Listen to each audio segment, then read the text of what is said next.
making episode 111 Golden Mike Golden Mike 111. Nikki Bruno, welcome. Do you know why we have 111 episodes? I think I do, but I'd rather you tell me. Tell me because why. You cannot cancel me, baby. You cannot cancel me. There are no corporate sharks on your ass. There's no corporate sharks on my ass. If you want to wear a Viking helmet, wear a Viking helmet. Seriously, though, I love today's topic, and it's on the topic of power, not empowered, not superpower. It's about the idea of power, the power that we have in each and every one of us to really change the world for the better. So we have power coach Nikki Bruno with us, my friend Nikki Bruno with us, my Viking friend Nikki Bruno with us to talk all about power and how each and every one of us can incorporate that into our life. How are you, Nikki? I'm doing great, Cordone. I'm here to make it happen with you. Like you and I, you're like my brother from another sister's mother, like cousin. I love you. I love it. I love your energy. I love your power. And like, you know, the Viking helmet, this is where it all began. Like this is my Danish heritage, but this is like the power coach moment. Like the moment I decided to become a power coach, I was on a call with you. I had no idea. I just thought you walked around town with Viking helmets. No. So this is the deal, y'all. If you haven't met me, my name is Mark Cordone. I'm the founder of the Make Money Coaching Program and the Chief Disruptive Officer of the Joy Revolution. But more importantly, I'm a positive psychology coach. So I simply ask, how happy are you today? And how much are you living your life in full meaning? So Nikki Bruno. Yeah, bro. How much are you living your life in full meaning? And how happy are you today? I am living my life in total and full meaning. I'm living my life in total, full alignment. I am filled with so much gratitude. I don't even know like where to put it, which is awesome. Like I feel gratitude for what has happened to me in my life already. I feel gratitude for what's happening right now, like in this moment. And I even feel gratitude for everything that is coming down the pike, for things that I know are going to happen, for things that I'm in the process of creating, and for stuff that I know is going to happen in the future. And like, this is a, you know, I mean, I'm generally a pretty gratitudinal chick. But this state of gratitude, I'm a pretty gratitudinal chick, but this state of gratitude that I'm in right now, it has come about as the result of, and we're going to talk about this, it's come about as a result of my own journey, my Phoenix journey. So what I'm hearing you imply is that it always hasn't been like that for you. No, like I said, I've been gratitudinal, but like I've been doing a lot of self-development lately, not to mention the fact that I myself am helping other people develop themselves. Like, you know, as a coach, like we're surrounded by like wisdom and voices of total gurus all the time. Yeah. And we ourselves are like practicing gurus to some extent. Like, I'm not like Tony Robbins. I'm not like, hey, I'm not your guru. I'm like, I want to be your guru. Right? Like, I am your guru, yo. But yeah, so like, I haven't always felt quite this like completely suffused with gratitude. And part of the reason I am is because I have sought coaches and mentors and helpers in my life, in my adult life. Like, they're around us all the time when we're kids, right? We're surrounded by teachers, coaches, all these people who are do-gooders and who are helping like inspire us and guide us. And then we become adults and it's like, yo, where are the mentors? Where are my teachers? Where are my coaches? Like, here I am, like in some corporation, like I'm in corporate America, and there's nobody around who wants to mentor me. Like, my manager doesn't even take me out for lunch. Right. So like no wonder people are looking for help. No wonder people are looking for meaning because we have all that guidance and stuff like when we're kids. And then it just Yeah. kind of like it's like crickets after that.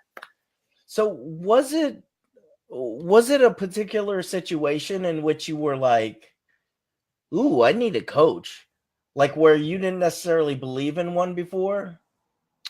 So ever since I started learning about coaching, which was when I was considering becoming one, I've bought into it. Like I never used to think, oh, coaches like they're charlatans or anything like that. But what drove me to seek out a coach, which was you, what drove me to seek out a coach in the first place was that I I was ready to live in alignment with my heart, my mind, my gut, my soul. I've always been a very intuitive person. Yeah. But I had gone through a period of about three plus years where I was ignoring my intuition a lot. And it was really, really painful.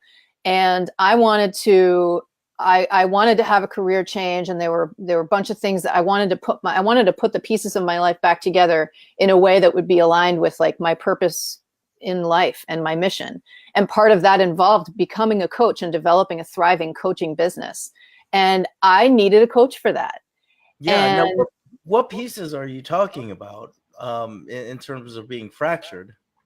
the pieces of my personal life. So starting in about 2015, I was married for 12 years and I went through, so this is the Phoenix journey. I want to start this by saying like my kind of like signature coaching thing is called Phoenix Rising. And it's for women who have gone through a really life shattering event or situation, and are ready to rise from the ashes.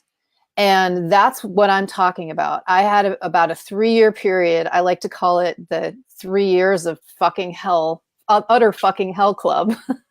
I went through a period of 3 years that involved the breakdown of my marriage, and that involved separation and divorce, and dealing with um, really liberating myself from a situation that had become toxic. And it was by so far, the most painful and dark and life shattering and ashes laden time in my life. I had to, like, the narrative that I had been telling myself about my life and getting married and having children. I have 2 young children. And so there was also the process of shepherding my 2 young children, our 2 young children, through this process. And it was super hard, yo. It was super hard.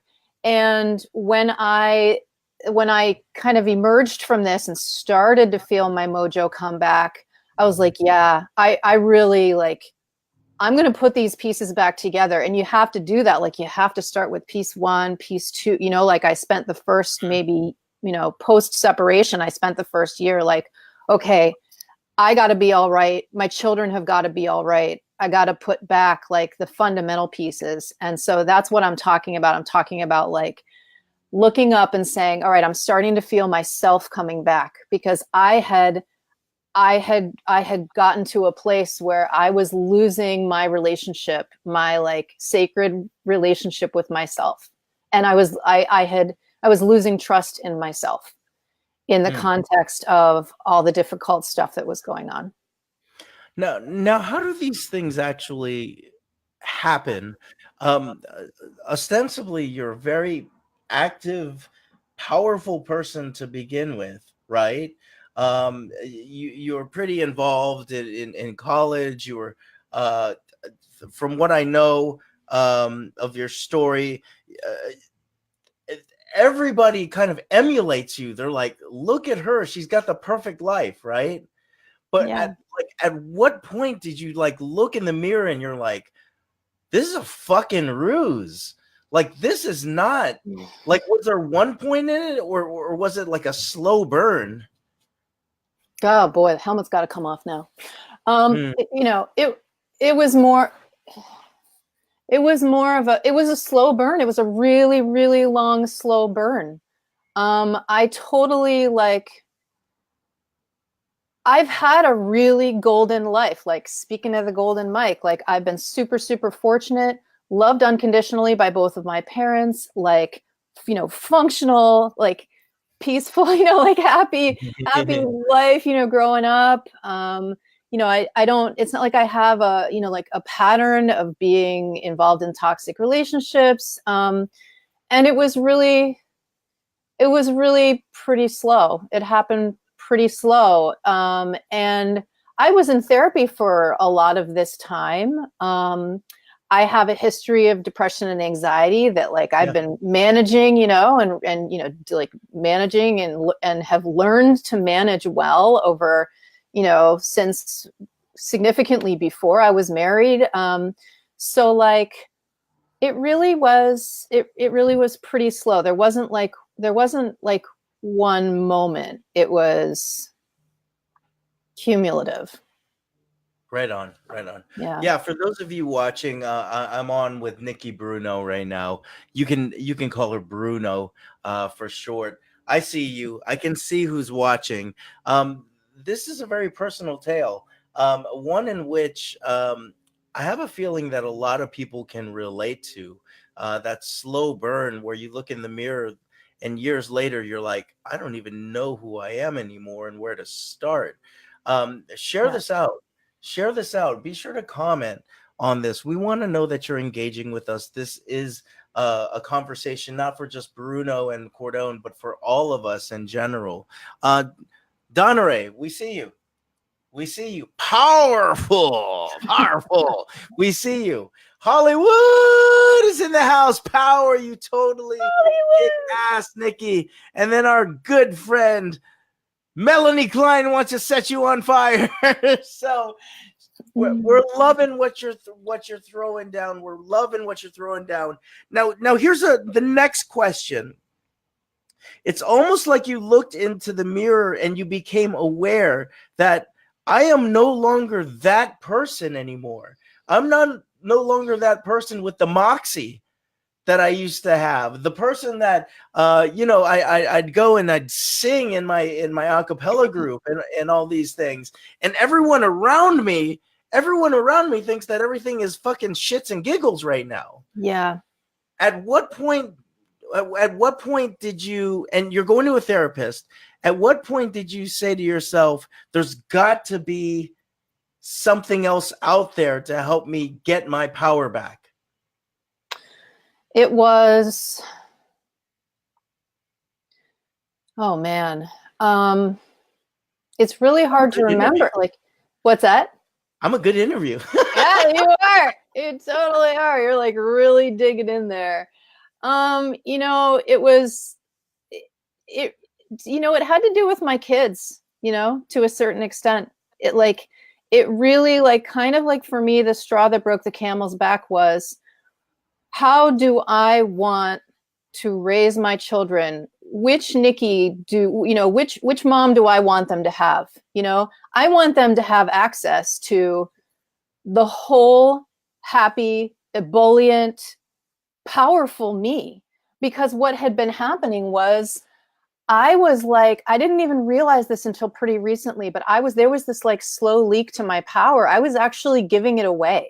Like, I'm an empath. I'm a compassionate person. I like harmony. I don't love conflict. And in the context of my marriage, it was like and I take responsibility for this. Like, I was giving my power away and agreeing and sort of, allowing and yielding. And what's weird, and what I find with my clients too, who've gone through similar situations, is that you can feel fully in your power in a bunch of different aspects of your life, but you might not be feeling it in, like, one aspect of your life. So you can feel like you've got your mojo in your career, you've got your mojo, like, maybe out of the home, but you're just, like, at home, you just sort of, you feel like you're deflated. And it can be totally the opposite. You can be happy in your family life, and you can just be, like, absolutely miserable in your career, absolutely miserable. So, like, mojo and power, it's not the kind of thing where, like, I feel fully in power in every single aspect of my life. So it's like code switching, right? Like, At home, everything is wonderful, and then you go to work and Yeah. everyone treats you like shit, or Yeah. the other way around, right? Yeah. Like, you're well respected at work, and then you go home and like you're crapped on. It Yes. depends on what domain that you have that power in.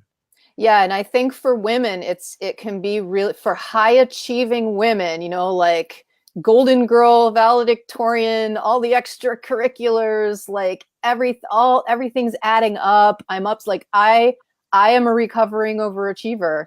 I don't know if I'll ever recover, but like it's really common for women who like you meet them and you're like, wow, she kicks ass. She's amazing. She's incredible. Like she must have everything all set and all taken care of. She must wear the pants in her relationship. And like, it's actually pretty common. And this is partly an intergenerational thing, like, because, women learn how to act in their intimate relationships, generally from their moms, right? Mhm. And your mom's 20 plus years older than you are. And, so like there's just a lot at play. And it's really common for women to be super powerful in some spheres and then to find themselves yielding their power in others because either because they want to maintain harmony or because they think that because of there are a lot of fears involved of like, I know there were for me, fear of losing the relationship, fear of confrontation, that kind of stuff. Yeah, and Andres is really picking up what you're throwing down. So true. Mojo and power can be full in certain areas of your life and low in others. So Andres. he's picking up what you're throwing down. That's I right. want to know this. The two things that I've been hearing from you is power and women. And so the question that I have for you is why are you all about power and women? Yeah. Okay. You like that segue? I love that segue. So I'm all about power and I'm all about women. So kind of three reasons. Like reason number one is the journey that I went through, is the Phoenix journey that I'm still going through. Like I'm in the process of rising and flying, and I am like deep in my heart and soul, I want to help other women who have had similar experiences. And I view a Phoenix journey as very much being about, these days, I feel like everything is about power. And I want to clarify that when I talk about power, for the most part, I'm talking about interpersonal power. Here's what I'm not talking about. I'm not talking about domination. I'm not talking about ruling the universe. I'm not talking about power over other people. I'm not talking about like being fully in control. I'm talking about agency. I'm talking about being in at agency and able to create stuff in your own life. I'm talking about confidence. I'm talking about like what we are all born with. And I'll talk about that again in a second. So I'm all about women in power because I am a woman. I had an experience of giving my power away and almost completely losing my mojo. And I am fucking filled with mojo. And that is sad and that is tragic. And I bounced back. And I know how to help other women do that. And part of the reason I know that is because I've been there. It is because I will do anything that I possibly can to help and to say, you are not alone. I will shower you with compassion and love and help. And I will help you put the pieces back together. The other reason that I'm all about power is because I have like one of my strongest beliefs that I hold, probably the strongest belief that I hold. And my source of power is that I believe everyone is born powerful, awesome, filled with talent, filled with skills, and just incredible. I think human beings are incredible and we are born that way.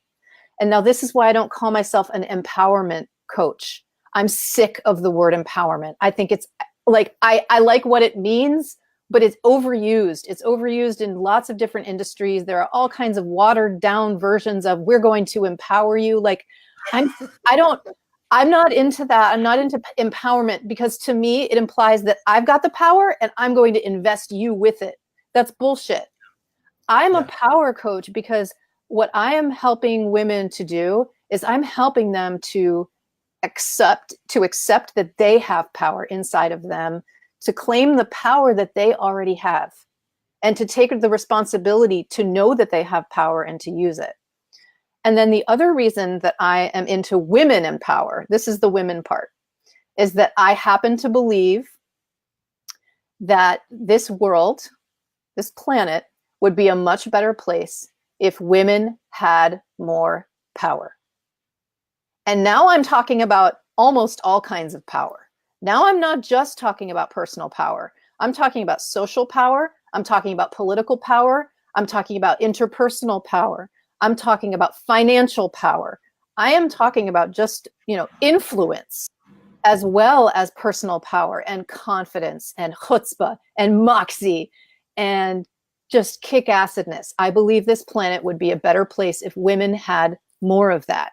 And I can't even imagine anyone disagreeing with me, male or female, gay, straight, bi. Like I can't imagine anyone disagreeing with that. And I'm sure there are people out there who will, and that's totally fine. But they're not my people. I can't imagine that there's people watching and they're not even hitting the love button right now, because that was super solid what you threw out there. I'm going to give a softball question now, because I went deep with you for a second. What differences do you see between women and power and men and power? Is there a distinction? Yes, I believe disempowerment is disempowerment. No. Yeah, I believe that there are some distinctions. I don't think that the distinctions come primarily from nature. I think that the distinctions come primarily from nurture. I think that I think there's a particular way culturally. So I studied anthropology and I'm all about culture. And I think that there's a particular way that boys and girls are differently enculturated to think about power, to express power, to even believe that they have it or not. And I think girls and women in particular, I'm not saying that this doesn't happen to boys. I'm not saying boys aren't screwed just like girls are. It just so happens that I have decided to devote my work to women and the girls that they once were. So for me, this isn't about excluding men. I have a son and I have a daughter, and I am so passionate about helping both of them accept and understand their power and their agency. And there are ways in which power gets stripped from all of us, all genders, starting when we're born. Part of it has to do with just being enculturated into a certain society where there are rules and where we need to follow them, or maybe our parents are especially authoritarian or whatever. But I do think that there are differences, and I'm still studying those differences. And I'm not trying to dodge your question. I'm trying to say I don't fully know Cordone. I'm studying that. How do women inhabit power in a different way from men? And women, one thing that I will say, I'll stick my neck out there and say that women tend to be more relational and more about relationships and more about more about harmony, kind of more about win-win-win situations rather than win-loss situations, and more about not just being black and white thinking, but residing in the gray too. And women tend to be more empathetic about the way that they inhabit their power, the way that they exercise power. And I think that women are really pissed these days. They're really pissed off. They're really mad. That's a generalization, but I think that's a good thing. And because anger it's a type of energy that leads to action, and it's a type of energy that can lead to communication and can lead to something as simple as you know what? Wow, I really loved it when you did that. Or, hey, you know what? I felt really uncomfortable when you did that. That wasn't cool at all. Just okay. So the anger doesn't make you talk about what you love, but no, it doesn't. The way that I consider anger is that it's like pulling back on a rubber band, and you feel that tension, right? That's the anger. But Mm. then when you actually let go of it, it can catapult you into anabolic and productive places. There's a place for anger, but if you stay in the anger place, no good. Um, Yes. I want to talk a little bit about power, because obviously you were very intentional about not calling it empowering. You wanted to call it power. Um, the first thing I think about when I think about power is um, almost like it's got this evil word to it, right? Yeah. And I know that you put out there power is not a bad word. Can you talk more about that? No. Power is not a bad word, and I especially one of the main messages that I want to convey in my work and in my life is that power is not a bad word. And I particularly want to say this to women because I think that women in particular, um, at least many of the women that I speak to, women who I've been friends with for a long time, women who I talk to like potential clients while I'm at networking events and stuff like that. Um, the concept of power makes a lot of people feel really uncomfortable. Part of that is because of our political climate right now. And I don't blame people for feeling uncomfortable about the word power because, like, so power to me, so I actually have, for me, the word power has positive connotations. And that could be for many reasons. But for a lot of people, power, the word power and the concept of power does not have positive connotations. It's like negative. And part of that is because power can go wrong. Power can be abused. Power often is. But then I say to those people, think about all the times when power goes right. Think about all the times when, like, just think of like even a really simple example of an athlete. Like, I think of power as being motion. Power is energy. Power is movement. It takes energy and power to move your hand in a certain direction. It takes energy and power to serve a tennis ball. So, like, it takes energy and power to serve a beautiful meal for your family. Power is initiative. Power is momentum. It's not something that needs to be thought of as bad or gross or having to do with domination, control, and abuse. Power is like, it's what we do. Like, it's all about power, honestly. And so, I mean, if we think of it in a neutral way and as something that we all have, and this is my other, like, one of my other big points is that if we're all born with it, and maybe we don't all believe that, but that's what I believe, and that's what's brought me to the work that I'm doing, to like my mission on this planet, is that we are all born powerful. And if we don't accept that we have power, if we don't accept that we have influence over other people, I mean, you're a dad, Cordone, like, it's especially stark when you're a parent. Like, if you don't understand as a parent the amount of influence that you have over your children, especially from like ages 0 to 3, if you don't understand that, you can mess some things up royally, right? You've got a responsibility, Yeah. especially as a parent, and I think just as a human, as a human being, a responsibility to know that your actions do have an impact on other people. Your actions and your words and the way that you move through the world and your day and Dunkin' Donuts, like, the way that you choose to move through the world has an influence on other people. And that's power. That's called power. And so think about what's at stake if you don't accept your power. Think of what's at stake if you don't claim the power that you have and live in it and embody it and decide how to use it. What's at stake? I can tell you what's at stake. If you don't do that, you're going to give it away to somebody else. Somebody So else is going to harness your power, and they're going to be using it. so that begs the question that if we're all born with power, why do we relinquish it so much? We learn as children how we get we get hoodwinked. I mean, I'm not like, I don't mean to identify We some get big, bamboozled. we get Hoodwinked. bamboozled. Yeah. Yeah. I'm not a conspiracy theorist. I'm really not. It's that we, it's that we learn that it's not cool to brag.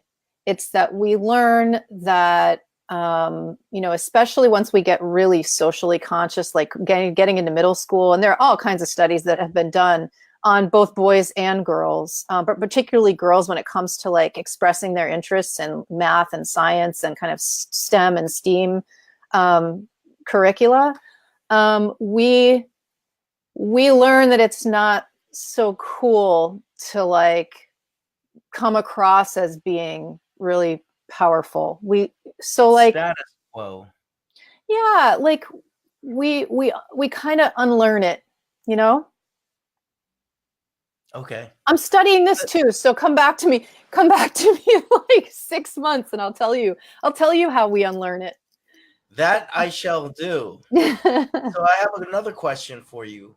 Why should we plug into our power? Yeah. Why should we plug into it? Hmm. Why should we plug into it? Thanks, Cordone. That was really awesome when you did that. We should plug into our power, like the source of our power. We should know our power we should know our powers inside and out. We should know our talents, we should know our skills, we should know our strengths. Because when we use our talents, our skills, and our strengths and our inner resources, we're on fire.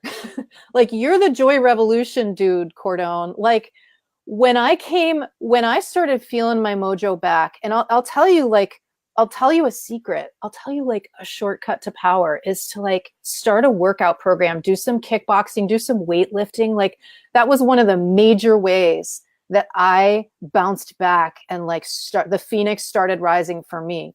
Cause like when you are feeling connected to your power source, there's nothing that can stop you. Like you feel joy every day.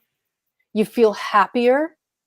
Your happy juices are flowing. For those of you out there who struggle with depression and anxiety, like I have, you get freaking happy. You're kinder to people. You're more patient. You're a better parent. You're a better employee, colleague, worker, business owner, because you are in that place where you've got energy going through you. You can feel motivated. You can feel your drive. And so I have a process that I use with my clients. It can take 15 minutes. It can take 20 minutes. This is something that I offer as part of, part of like a complimentary, like a free discovery call with the client, is how to find your unique power source, because it's different for everyone. But the reason it's so awesome and the reason it's so important is that like when you are in touch with your power, abundance comes to you. The universe gives you gifts. You make more money. You get, abundance comes to you. You feel freaking good, and other people around you. This is a whole other topic because there can be some negative repercussions of starting to be in touch with your natural power and expressing it. Like your friends and family might actually have some negative reactions. But overall, when you're living in your power and you're living in your truth and you're being authentic. So authenticity, that's another word that's overused, but I love it anyway. I use it anyway because it's great. It's meaningful to me. Look at you dropping into some Nietzsche on us right now. Yeah. I love it. I love it. I do want to ask this. You've made a very compelling argument as to the need for us to really step into our power, a power that is innate to all of us, a power that is accessible, a power that once you start getting into different domains, it shifts depending on the domain. So the final question that I have for you is, how the hell do I plug into that power? Well, first you gotta find out what it is. So one of the ways to do it is to get really quiet with yourself and ask yourself some really great questions, or to you've been a coach, Cordone. You're Once or totally twice. once or twice. You've asked a few empowering questions, right? Mhm. Um, and so, yeah. So, what do you think about it? You want to plug into your power source right now, Cordone? You want to do it? Let's do it. Yep. Let's do it. Yeah. So get quiet, and I'm gonna ask you some questions. And the first question I'm gonna ask you is, what energizes you?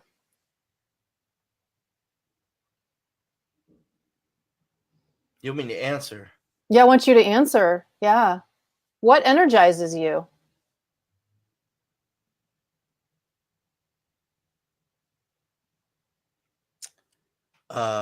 Creating and seeing the elation people feel when they have aha moments. Hmm. And tell me about a time when you felt powerful, when you felt like you were, in the flow and kicking some ass. Uh, I think on Tuesday when we kicked off a new program called the Joy Revolution, I just kind of went unconscious and did what I do best, talked about positive psychology, but also at the same time, did it in community, make sure everyone is engaged, Hmm. paid attention to the little micro expressions people had to make sure to check up on them, make sure that they're there. Um, it was awesome. I felt like it was my space. Yeah. And what was it about it that made it your space particularly? What was it It, about that moment that had like cordon all over it, and it would have been totally different if you hadn't been part of that moment? ooh, whew. Um, there was some heavy duty empirical data that I was able to bring some levity to. Mm. Instead of talking about Aristotle, like I kind of talked to him about him as a dude walking down the street, and then one day he did like a lot of storytelling involved in it. Mhm. Um, a lot of engagement with people. I want to hear what they have to say. Mhm. Um, and then just bringing some things like skateboarding videos in there just to keep things cordon, just mix it up so it doesn't get too heady. Gorgeous. So here's what I'm hearing. I'm hearing the words that are popping out for me is creation, Hmm. creating something. When you're plugged into your power source, you're feeling creative, and there's something that is being created that wasn't there before. It's like you're part of a word that comes up for me, and it's really funny because you're a dude, is birth. Like you're Hmm. like birthing something.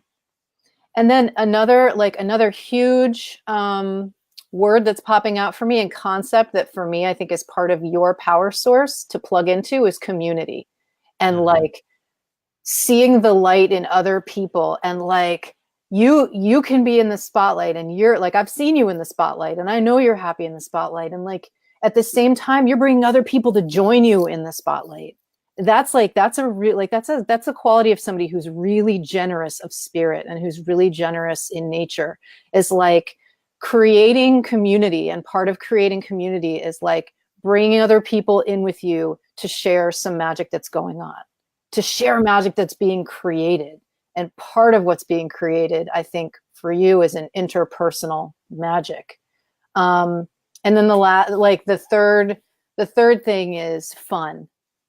How can I freaking make this fun? How can people laugh? How can people feel like they're at the roller derby, like smashing shit up? How can I know this is true of the communities that you create. So that's like part of the cordon thing. So how does that strike you in terms, those sort of three concepts, how do they strike you in terms of like um the source of what drives you and motivates you? I think it is I mean, when I spiral all the way in, that is source for me. Um, to be able to be at full capacity, whatever that means, and that full capacity goes and it's ours. It's our joy revolution. It's out. I might create the space, but it's our space. And I haven't been disappointed when that happens because magic things happen. Yeah. So these themes right here, and you could certainly, if I continued to be your coach, we might even pare it down into one source of power, like the one fundamental characteristic or theme that is always there for you, that is always reliable. Like when you call upon it, it's going to get your ass going. Unless you're like in the depths of despair. Girl. Unless you're in the depths of despair, unless you're in the depths of depression, which is, it's hard to be motivated by anything, even our own source of power. These are the things that you can call upon. So just as a scenario, and this is the magic of it. The magic of it is, let's say that you know that you need to have a difficult conversation with somebody.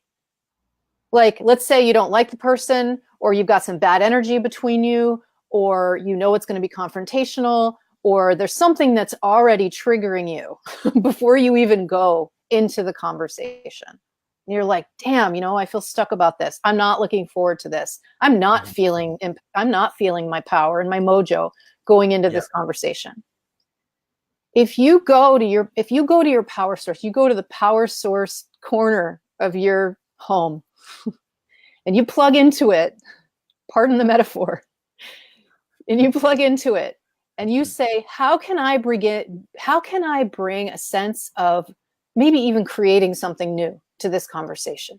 How can I make this somehow fun for myself? Even if it just means I'm going to imagine myself in a skating video starring me that the other person I'm talking to can't even see. Always starring you. And how can I take my community, like my value of creating community and bringing a sense of community and togetherness to this conversation? I will guarantee you that you are going to feel better and you're going to feel more connected to your mojo, and the conversation, the outcome is going to be better. I guarantee you. I absolutely love it. You know what, Nikki Bruno, you've said enough. You've said enough. We're going to have you back on. We went into flow. This was absolutely great. What I want to do right now is I want to talk about how can we get in touch with you. I know that you've got you've got to have how to have a powerful day circulating out there. What can we do to get to stay connected to you? Yeah. So I'm great one-on-one. So my email, please feel free to email me. Anybody who has watched this, and if you're interested, I have developed a framework of how to have a powerful day. I think there are 4. Let me look at it again. I think there are 4 aspects of how to have a powerful day. No matter, even if it's Tuesday, even if it's Monday, you can still have a powerful day on Monday. So email me for that. I have space availability for one-on-one coaching clients. What I do is a type of life coaching. I call it power coaching.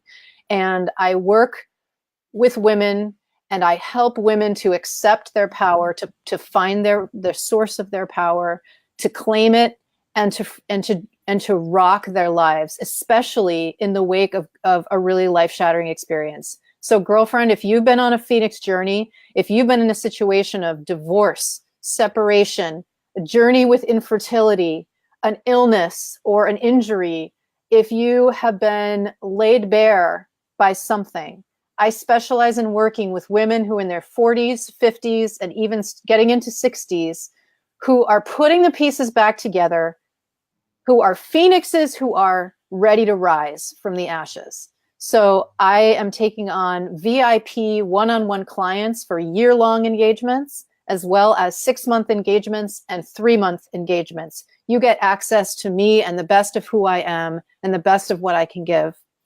And the other cool thing to get in touch with me about is that on February 12th, so less than a month, I have an online group coaching program called Mountains of Mojo, where we will be talking about some of this stuff that Cordone and I have been flapping our gums about.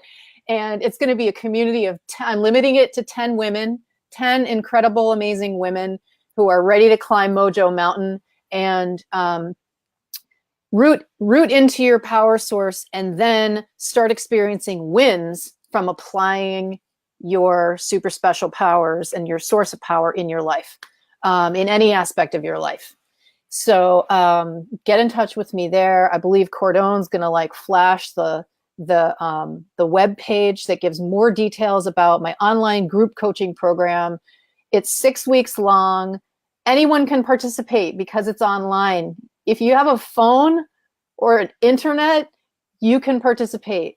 You can call in from India. You can call in from Madagascar if you want to. We're going to have a lot of fun. It's going to be really great community. Yeah. So email me. We'll get on the phone. I am happy to talk one-on-one in what we coaches like to call a discovery call, which is you're on the phone with me for 20 minutes, 30 minutes. It's completely complimentary, and we check each other out, and we figure out what kind of magic we can create together. Amazing. Y'all, that's how it's done. If you missed any of this and you caught the middle where she was coaching me, share this out, watch it again, send this to your friends. Think about how many people are ready to step into their power and shoot this out. 10 spots is not a whole heck of a lot. Nikki, thank you for your time. I agree with Donna Ray. You are amazing. Cassie just wants to say hi. What's up, You've Cassie? said enough. So here's what we're going to do. A golden mic is now descending from your ceiling and stopping right in front of you. Yeah. And that golden mic is going to translate into every language all across the world. Everyone is listening. So when I hit the switch, the golden mic goes live. Nikki Bruno, your golden mic is live now. You are awesome. You are amazing. I am not talking to the person to your right or to the person to your left or to the person behind you or to anyone else. I'm talking to you, whoever is watching this right now. I fundamentally know and believe that you are an incredible human being. You have amazing gifts that no one else has. And you have them in a combination of gifts that no one else has, and nobody else can express them the way that you do. And I believe that it is your right and it is your privilege and your honor and your responsibility to accept these gifts and to get to know them and to express them, because there's no one else on earth who can do that. Nikki Bruno, I want you to hold out that golden mic in front of you. Just hold it out. Now I want you to smash that golden mic like it's hot. Bruno, you absolutely destroyed it. Congratulations. The Power Coach is here. Forward this out to your friends. Nikki, thank you very much. I love you. I love you too. I have one final question for everybody who's watching. If you're feeling good and you're living life at its fullest purpose, what is your responsibility to change history for the better? It's Friday. We're turning the golden mic off to spend time with people we really give a crap about. I hope that you do the same and get in touch with Nikki. So on behalf of Nikki and myself, golden mic out.